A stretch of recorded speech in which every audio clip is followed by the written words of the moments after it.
Monster Movie Media presents.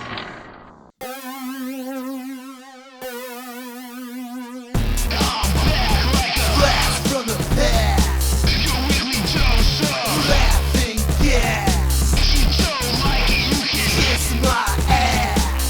Cause even James has a Podcast.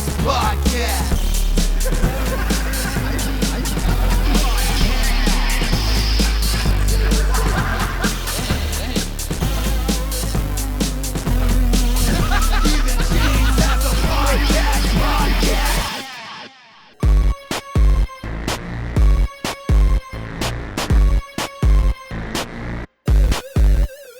Hello, everyone out there in podcasting land.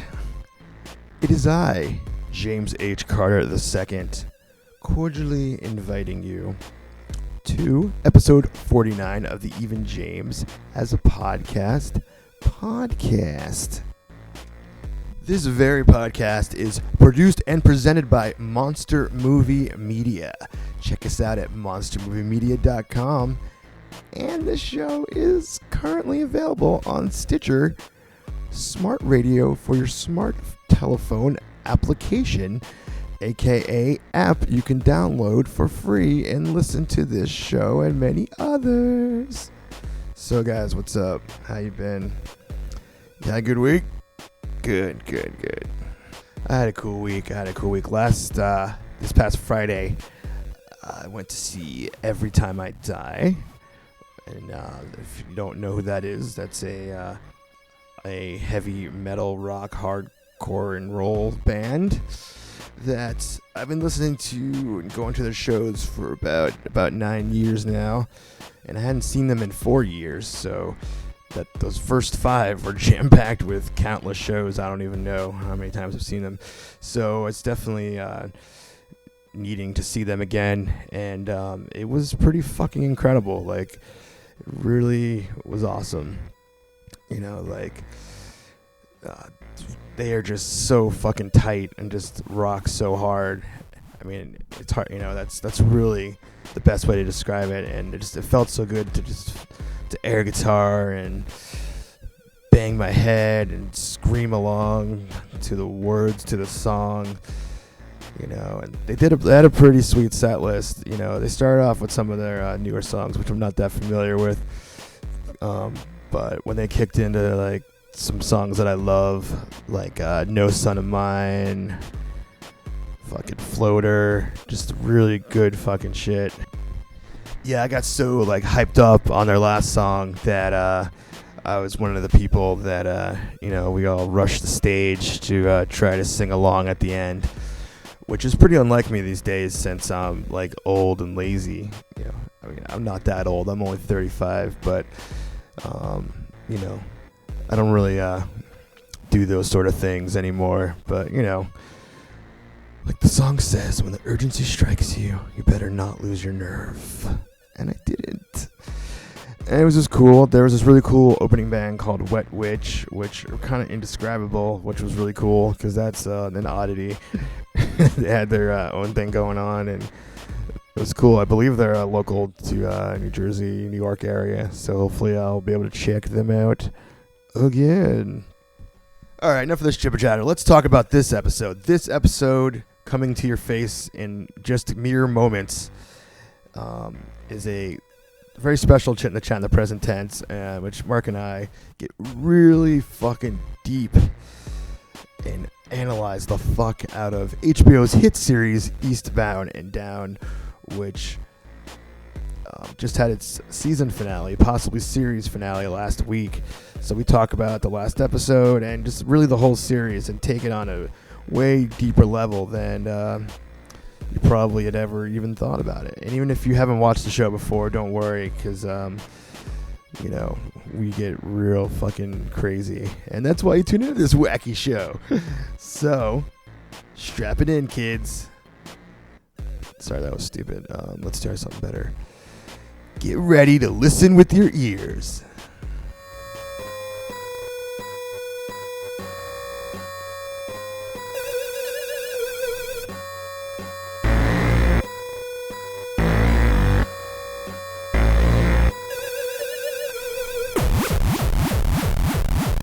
Hey, everybody. Hey, Uncle James.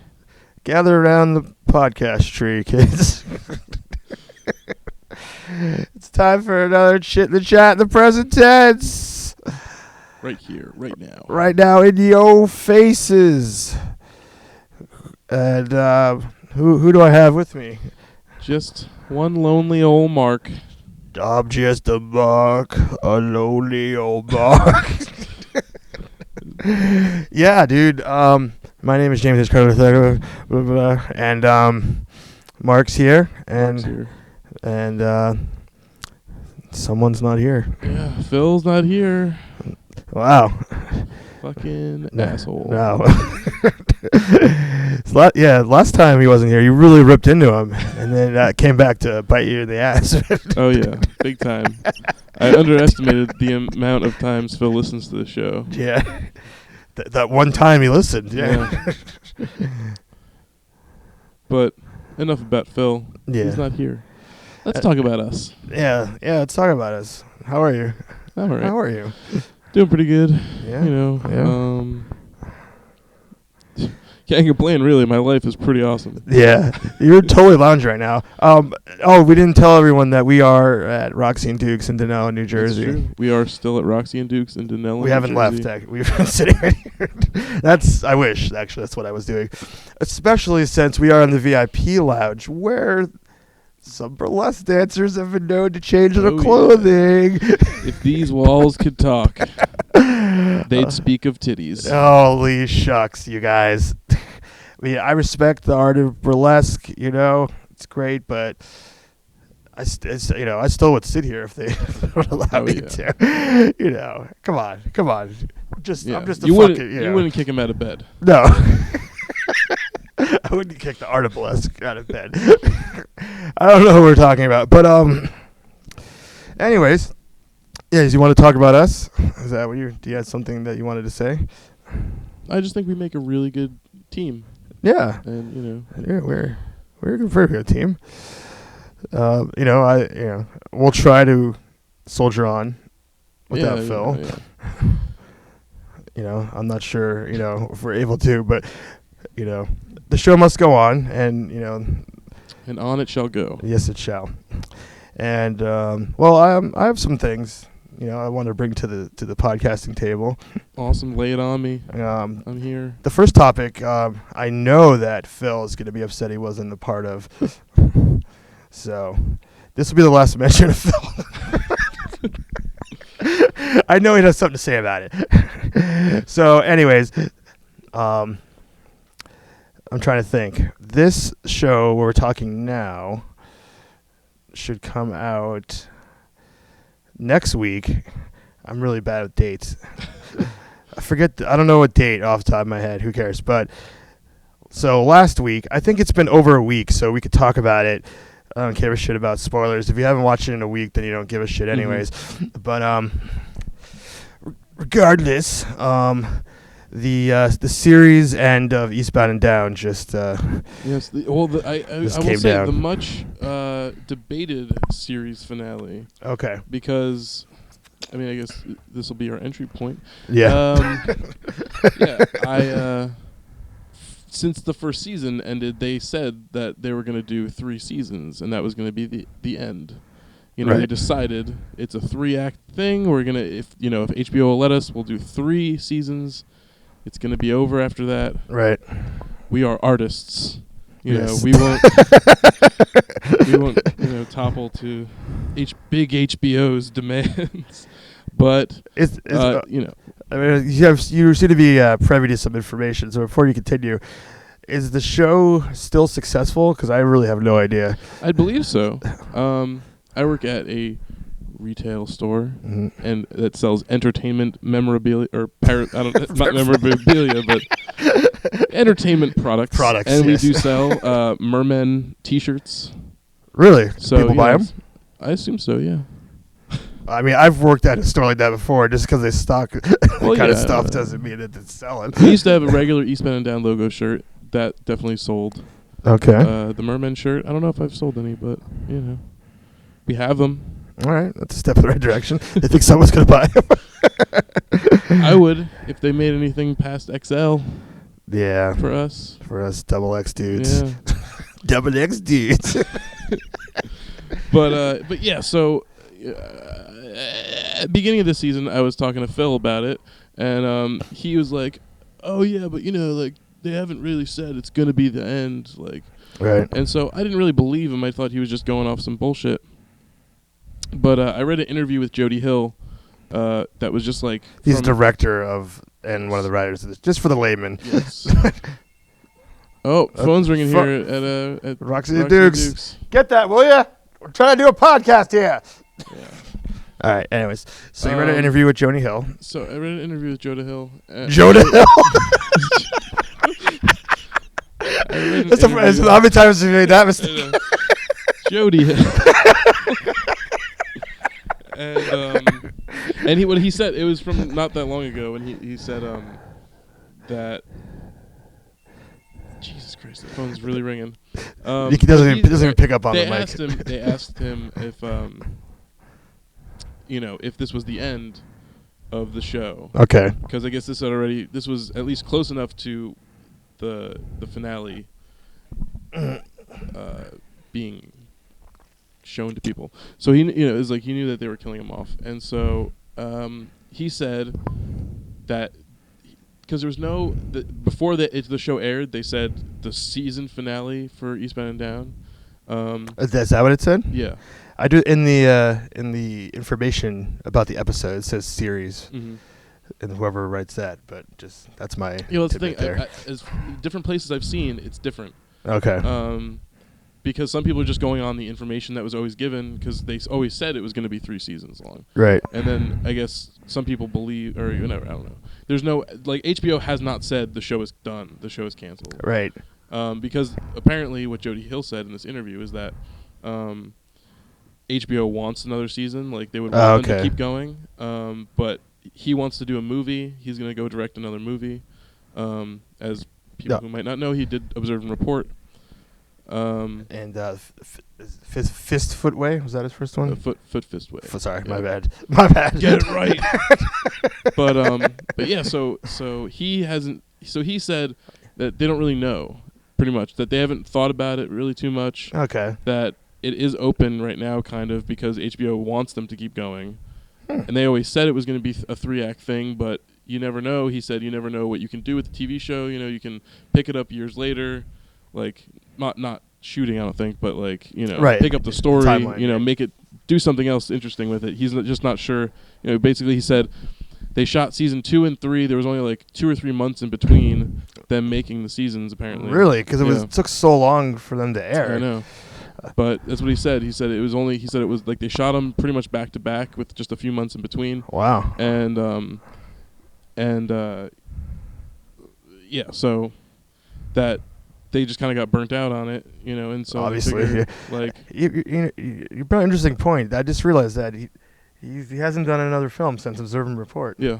And that was 2010, I believe. Mm-hmm. Yeah, so he said, he's got a movie in the works that hasn't been announced yet, but that I guess will be soon, that he's gonna do, and obviously Danny McBride will go do some shit and whatever, and they figure they'll all come back and see what they want to do, maybe.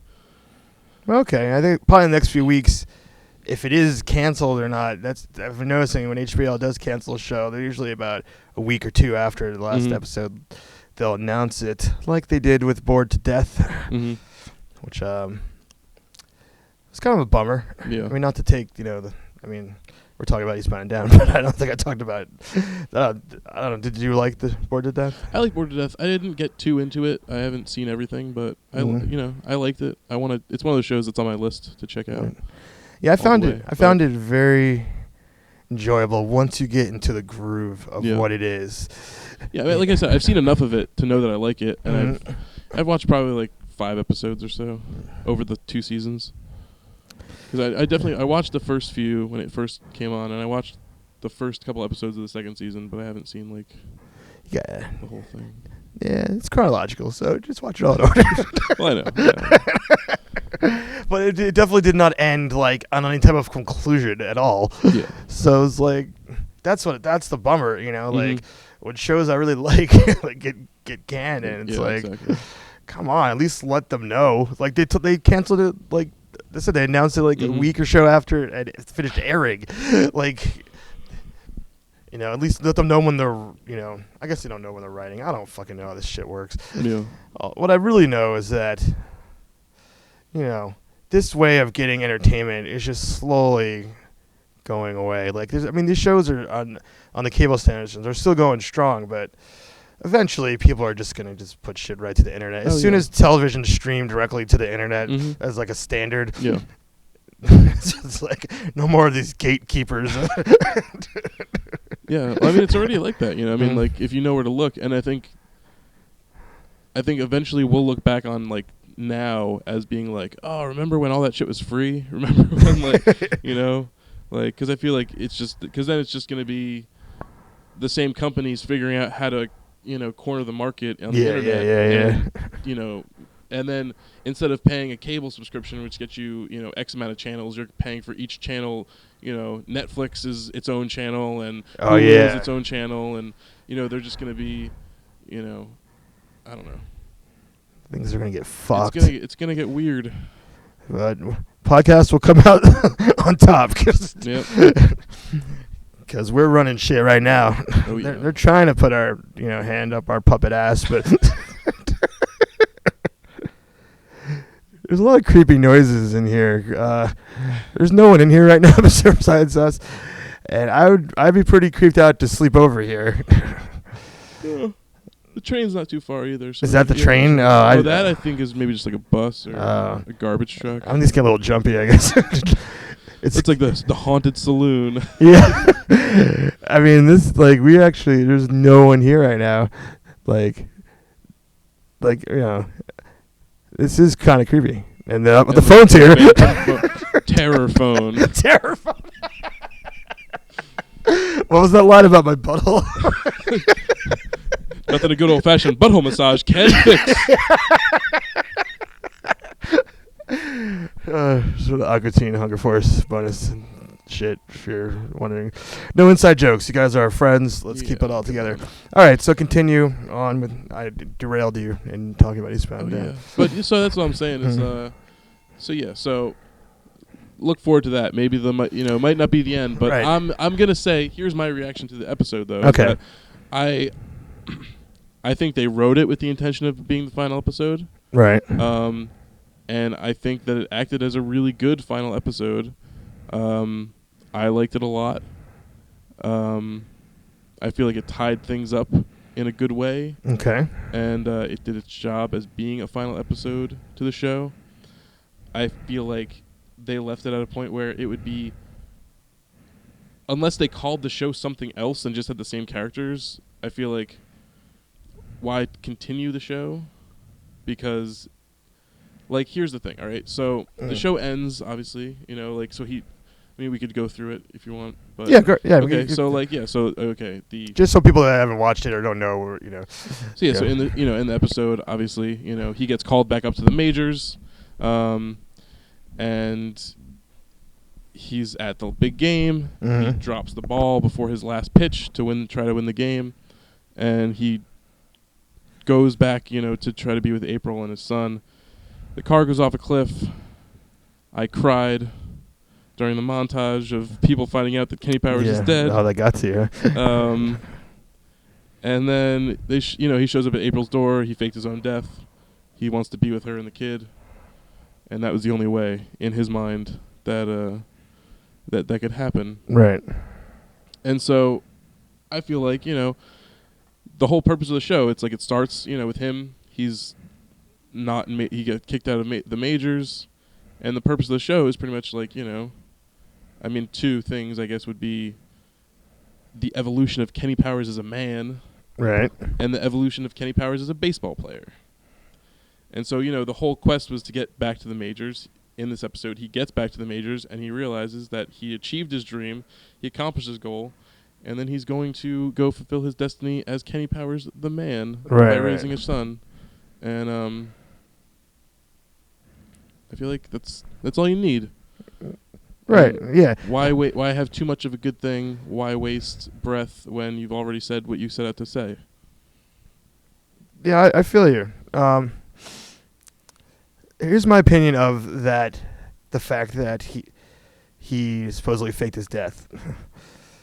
I just believe that was put in there so that it could continue. It doesn't really work with me. It works for me, like, because here's the thing. Like, think about, like, all right, do you buy that he would leave the baseball game? I'm kind of on the fence about it. You know, I mean, I can't decide. Like, I sort of buy it, but I sort of don't. Like here's the way I see it: is that, like, the whole thing is an evolution of him being, you know, his macho, arrogant self, Right. as usual. And then, like, throughout the seasons, he's progressed to, like, especially this season in particular, with finding out that he has a kid and everything, is, like, battling with being the awesome Kenny Powers dude, and, you know, being a good father or whatever, or being you know, like, Yeah. you could tell that, like, you know, having a son affects him, but he always tries to, like, not show it. right, yeah. Okay, You know? yeah, I see that. And then I've I think noticed. the whole thing with his dad and the parents being in there, you know, a few episodes ago, you know, like, he was gonna be exactly like his dad and leave the kid with the mom, and then, like, Right. walk off to do whatever. And then he, you know, came back for the kid, and then April took him.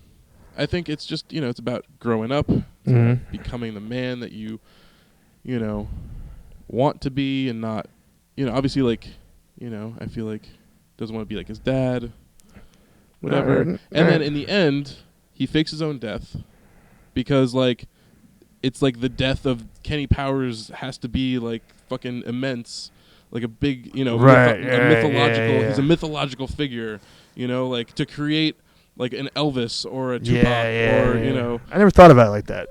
to create himself as, like, some sort of god, like, you know, like, you never know if he did die or not, you know. Right. He left that game, and then his car mysteriously crashed and blew up. Because I didn't buy the explosion at first, because I was like, that's fucking lame. What, his car goes off the cliff and then it just explodes, and then there you go. But then I was like, all right, well, it makes sense if he, like, somehow blew up his own car or whatever.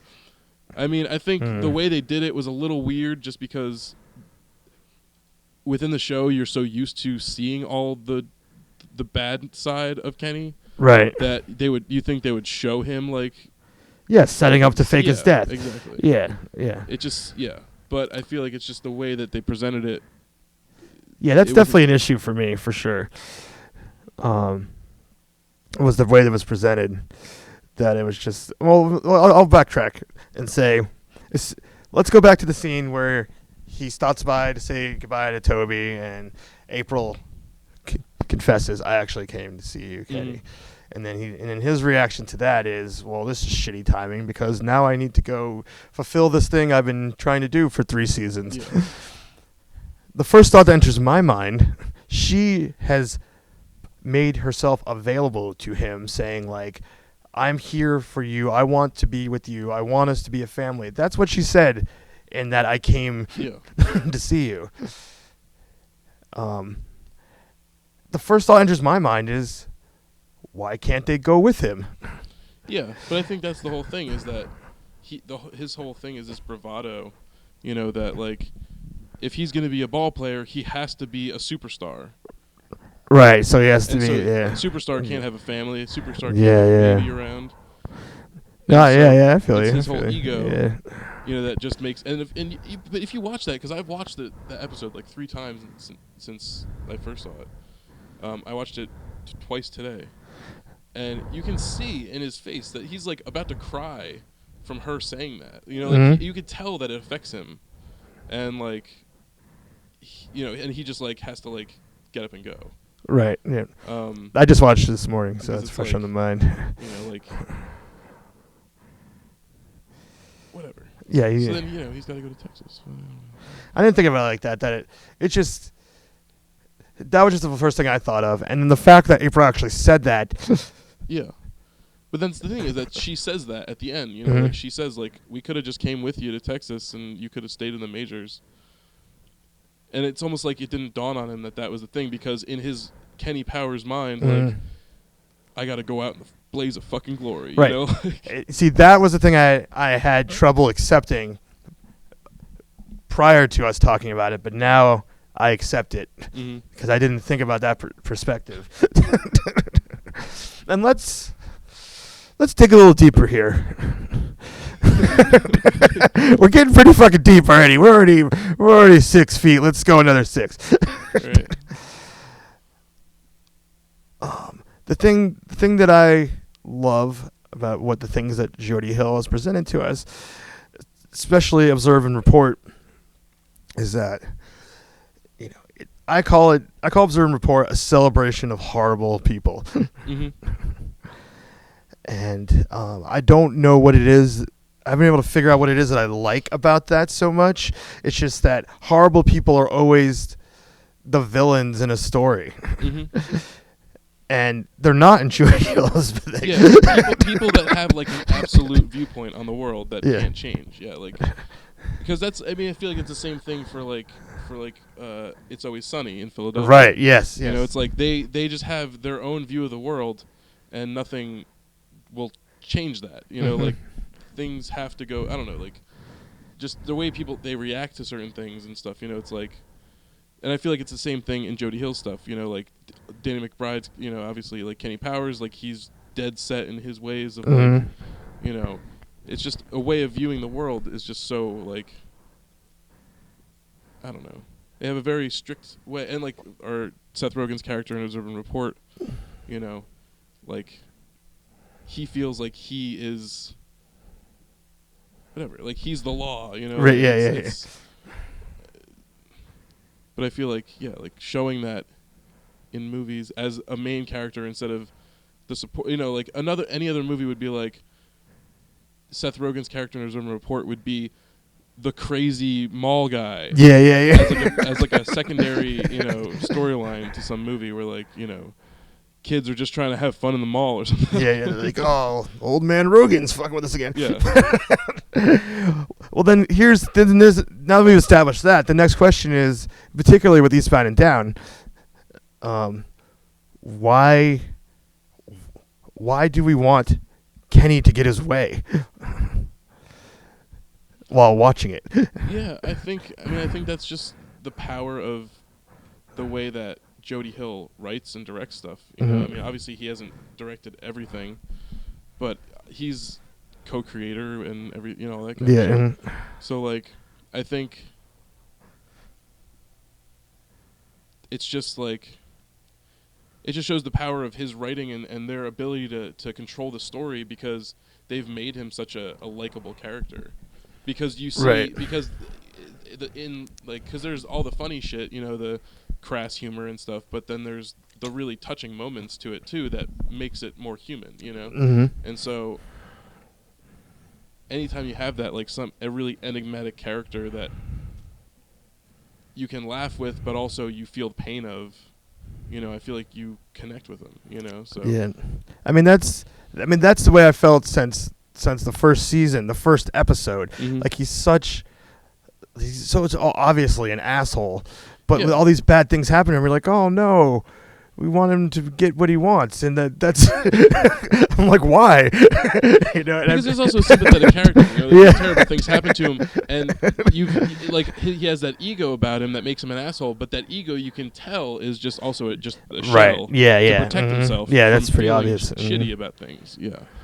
Which, you know, sometimes becomes like, you know, he's too cocky for his own good, and sometimes it works in his favor. Yeah, you're right. It's something. I mean, I haven't like sat here and thought in depth about that, but it's just something that Yeah. I never think about it at all. Actually, it's just more of like when I think about it, the little that I have prior to this conversation, it's more of like I feel like if I had someone asked me why I liked watching this show beyond it's funny, because that's just the immediate person to say, like it's funny, you know. I mean, like I was kind of like challenged by it, and I don't feel bad about that at all. I think that speaks to the, you know, how awesome, you know, awesome Jody Hill is really. Yeah. Well, yeah. I mean, me and my roommate Mike have discussed certain things before, and one of the things that he pointed out that I agree with that I also really enjoy about the show, and I think also is just something that Jody Hill brings to the table with it, is because the same thing happens in like Observe and Report. You have this character who like talks a big game, but you kind of know that it's just kind of a self-defense type mechanism, is being cocky about things. But at the same time, there's always sometimes there's like moments where you realize that it's not all just like false bravado. It's like some of it can be backed up. Like Michael point out, like I think it's in the second season. I think it might be like when like what's his name? Stevie is like trying to find Kenny or something, but he talks to some lady, and it's like she's like, oh, I know Kenny Powers, like man fucked like a wild animal, or like said something like that was like, oh, it backs up his claims about being like such a ladies man, or whatever. And then like like the same thing with this season where like he's doing really well as a pitcher, and it's like, oh man, like he actually can be a good baseball player, like instead of just like being a dick that is just like I was a fucking superstar, right? Like, he's not completely a has-been. Exactly, like he does have something to back him up. And I was gonna say like the same thing like in Observe and Report. The one scene I love in that is like he's going the whole movie. But then like there's that one time where like he gets dropped off by Ray Liotta in like that terrible neighborhood, and then he brings like the kid in, he beats up Danny McBride as a crackhead or whatever and stuff. So there's that scene, but then also in the mall when he's getting all the cops come to take him over and stuff, and he like fucking holds his own for a good while. And it's like it's like he actually could be a tough cop if he just wasn't a fucking lunatic, right. Like, and that actually adds some crazy depth to characters like that, because usually characters like that are just so full of shit that when times comes for the challenge, they fail immediately. So that adds this huge gray area to their own self-perception. I wonder if they spend Jody and Chris much time talking about it. I mean, it's interesting. I mean, it's the things that I don't know. Those are the things that make movies interesting or show anything. It makes you connect with it. Like I don't know, since there's depth to it instead of just well, obviously this guy is just running his mouth, and so we're just gonna have him fall over when he's gonna get his teeth knocked out by the first cop that comes and throws a punch. It'll be over, and then the next scene is him in the hospital with like him icing his jaw. I'm like, I was too small for those guys. And then it just goes into sitcom territory. Like I think it's the difference between making something that you can connect with and something that's just superficial. Right. Yeah. I mean, I guess that's the key to his stuff. Let's see. The other things that I've always loved, which is it's like instantly iconic, is his style of just taking like classic rock and slow mowing shit. Like it's so like it's pretty simple when you think about it on paper, but it's the kind of thing that gets you just like excited about movies. It's just like it's like that's the shit that I think I think Observe and Report and Eastbound, like the first season, they were came out around the same time or within weeks of each other or something like that. And so for like that whole time period, I was just like, so many times I'd be like, I'd walk in and I'd just be like, everything's in slow motion and fucking Jailbreak by Thin Lizzy is in my head. I'm just that was just me. I don't know if other people were doing that, but but the other thing I would point out too, I never knew that it was always only going to be 3 seasons, because I kind of felt that the first season was like really strong to like be the entire series. Oh yeah. Well, I don't know if after the first season, when the second season was like coming up, and they were doing like press for it, he said that it was going to be a 3-season thing. Oh, okay. I feel like the first season they did without knowing if they were going to continue or not. Right, yeah, that's what I was saying. And then they came up with like, all right, well, if we do keep going, where is it going to go? And then they came up with the idea of like how they're going to, right, how okay. it was going to play 2 out. and 3 were playing together, basically. Yeah. Yeah, because I would say season 1 was like really like, I'm not going to say trim the fat. I don't think there's fat, but I mean, really, it could have been a movie. Like, I mean, oh, totally. Like it really worked. Yeah. Within the realms of the town they live in, like where everything they're talking about is just than Kenny talks about is just fantasy, because you don't go anywhere, you never really see anything, and then obviously when they go to Mexico, it's like the fucking world's the oyster, like they could you see so much shit that you're just like anything could happen now. But that wasn't really the vibe that the first season had, like that anything could happen. Yeah, exactly. And one of my favorite moments of the entire series was on the last episode of the first season. It was just something that really struck me, because I think the one ends where he thinks that he's about to. I think he's going to go to. I don't know if he's going to a minor league team Tampa or a major league. I don't remember. I think it's minor league. Whatever the case may be, he was definitely like. You think he's full of shit, like you said. We don't know that he can even do anything, and everything that we're watching is just leading up to like. I need to get playing base. So it's just like, all right, so this is finally going to happen. And then he gets the call as he's leaving. And just the thing that he says, he's like, I think April says, it's like, yeah, we should get going. It's going to get dark. It's like, yes, it is. It is going to get very dark. And it's something that, I'm not delivering it at all in the scenario that I think it's funny, but it just, that to me was like, but I don't know why. It's just my favorite moment. Like, it struck a nerve with me that cannot be trumped, because it was just like, obviously he's talking about his life is going to become really shitty, but he delivers it in this like monotone way that we hadn't quite been oversaturated with Danny McBride at that point either. So he's delivered things like that many times in a sense, but. So, what would you say your favorite moment of the series? Moment in the series? Yeah, if anything comes to mind. If it doesn't, I don't want to force it. It's hard because I want to go back and rewatch the second and third seasons. Obviously, the third season I've just watched, as it's happened now. I've seen most of the episodes at least probably 2 times. Because most of the time I'd watch it by myself and then I'd watch it with friends. The second season I have, but I feel like I never really, I don't know. I haven't delved into the second, but the first season I've seen a lot of, but even more so, the episode I would have seen the most is the pilot episode I've watched numerous times, so many times, and I would say my favorite moments is the end of the first episode, and he gives the big speech, I accept the position as, physical education coach. Oh, yeah. I'm out. And then he walks out of the building and the fucking janitor is like, where the fuck is that dude going? It's still first period.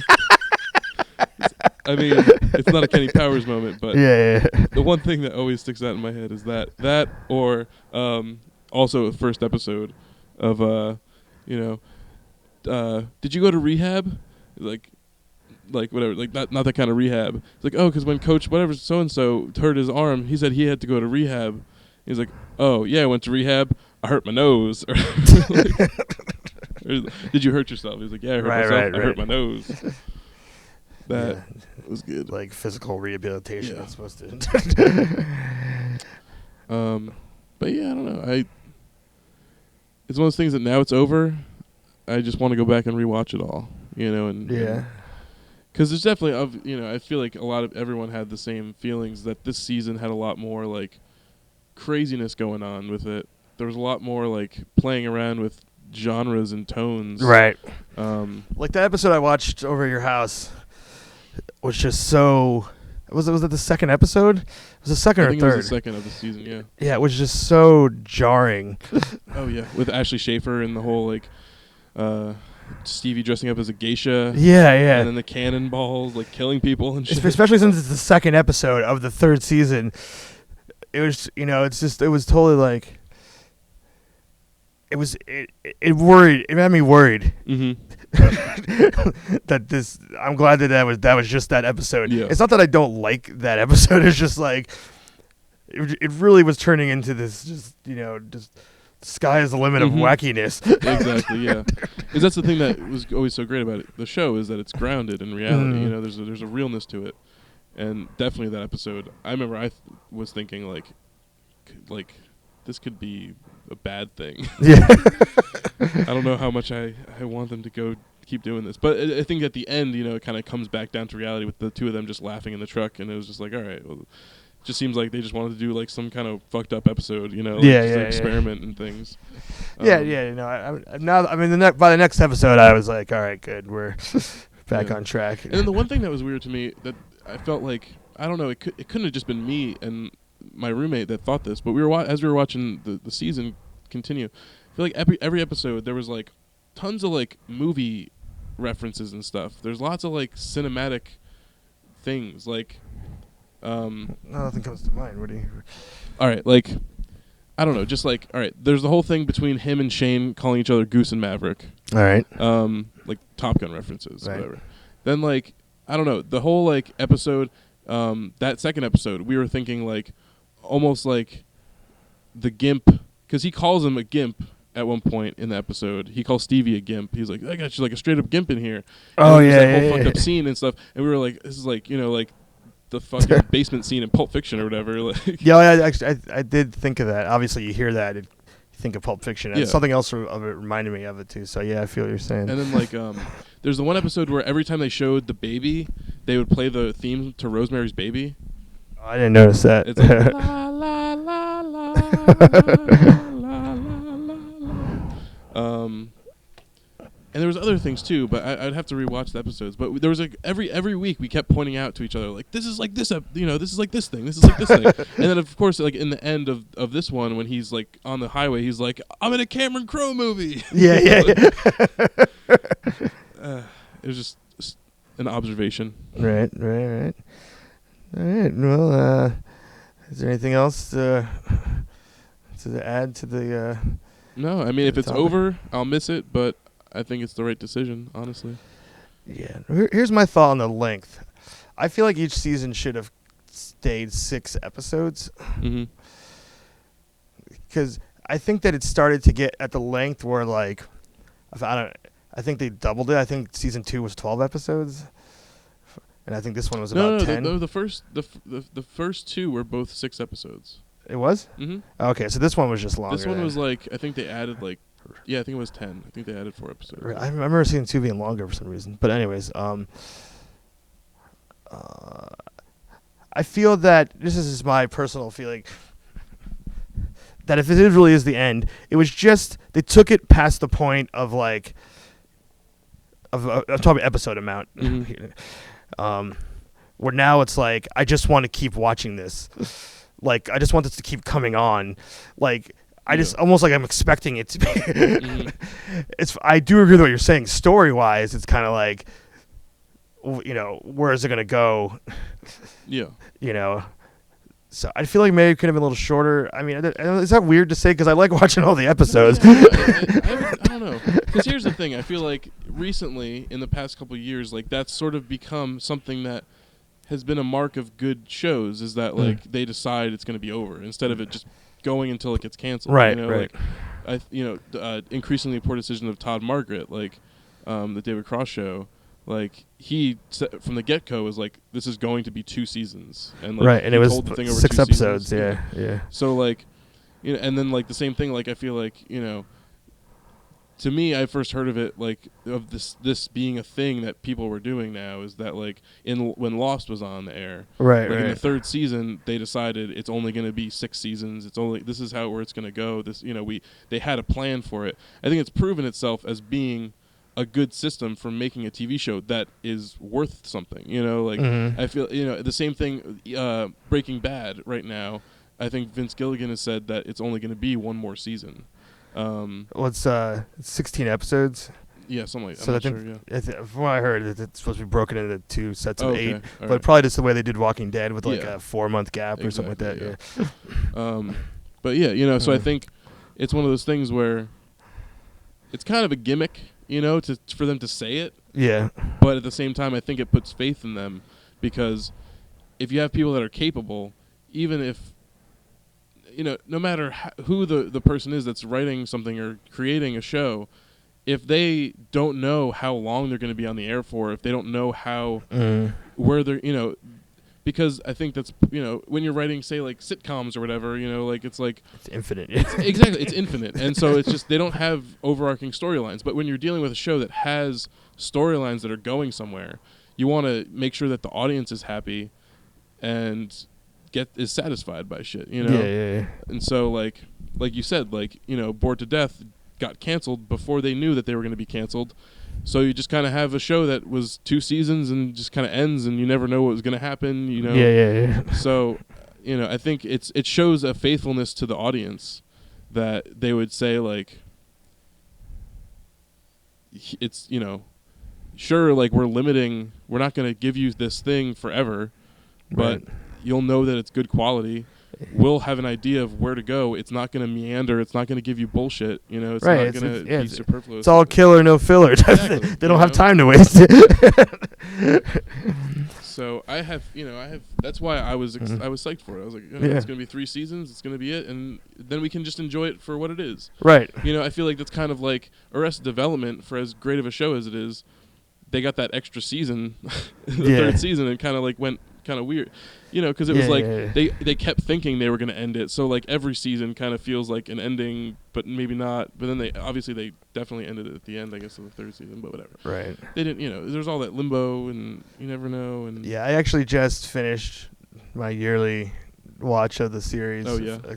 Like a few months ago, and I can say those last few episodes of season 3, like not literally last one, but a lot of them are such a bummer because it's like. Just so like the one they keep talking about how they're gonna get canceled, mm-hmm.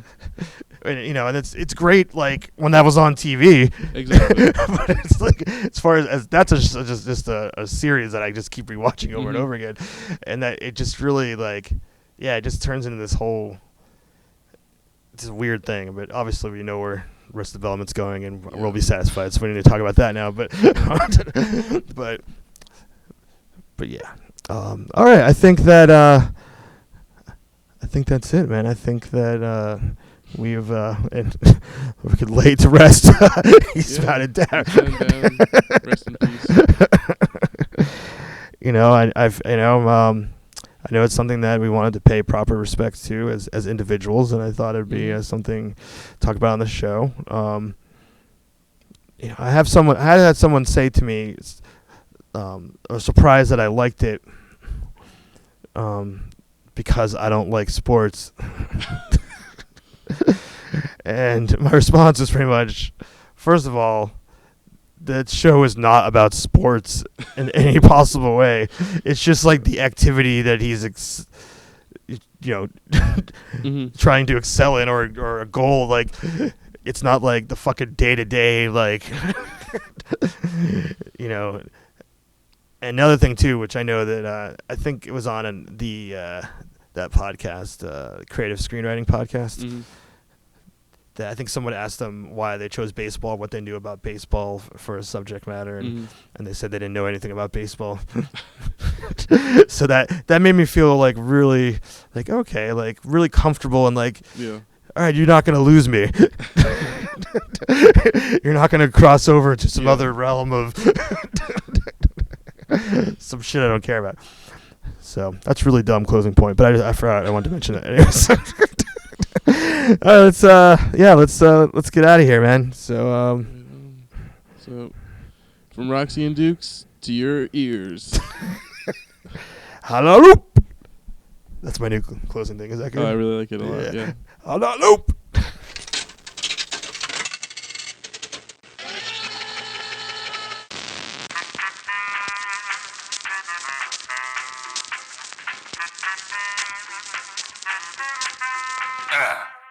Lucy's a goth chick, spit in the face of a jock at the marsh pit, and the kid lost it. Saw her at the mall at the local hot topic. Her boyfriend was picking out a new chain wallet. Lucy's all talk, she really ain't got no heart for a fight. She'd rather see an art show, beat her face down till she looked like a Picasso. Even ripped the ring out her boyfriend's nostril. Brothers outside, smoking on a Newport. Heard about her sister running through the food court. Ran right over the dude from the shoe store. Rumor that he jumped down 2 floors. Ooh, Lord. Came right up behind him. The kid didn't see him. I've never seen that look on another human being. Bats in the belfry, riding on the vine. Can't keep my eyes closed, sunny all the time. Put your hands where I can see them, boy. Keep them up high. This place has gone crazy.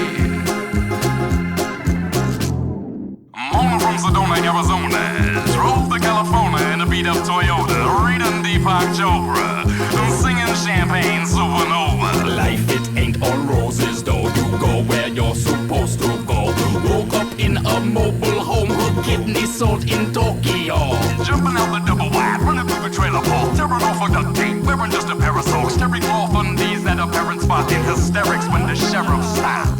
Crying with the hair and knots, smelling like Smirnoff. I think the drug is all wearing off. Bats in the belfry, rotten on the vine. Can't keep my eyes closed, sunny all the time. Put your hands where I can see 'em, boy. Keep 'em up high. This place has gone crazy.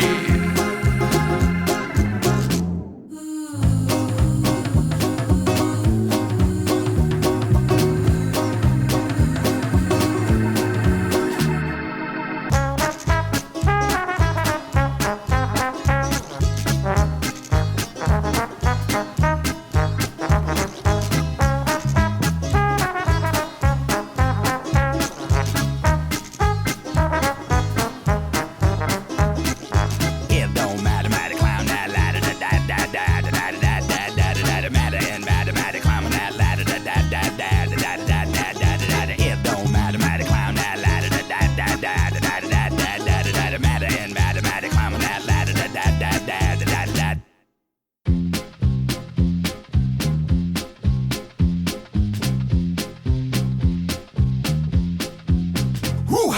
That this little president never found the evidence. Heaven sent, lemon scented medicine they fed us with. Said the speech, read it off the teleprompter.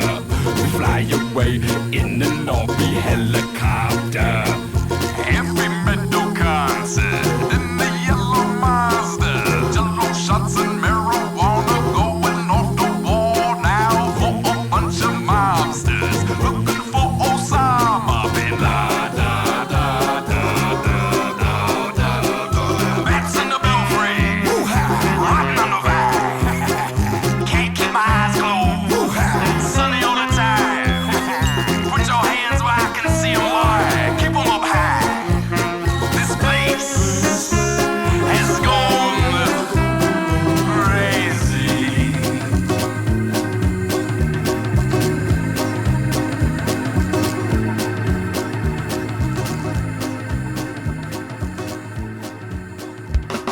Hey, how you doing?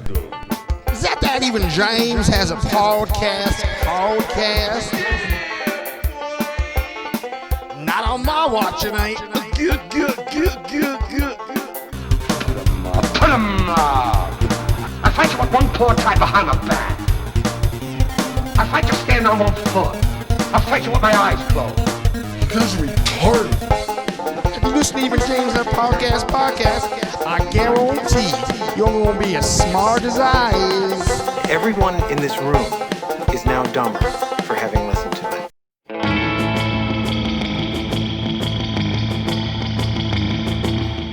Knock, knock.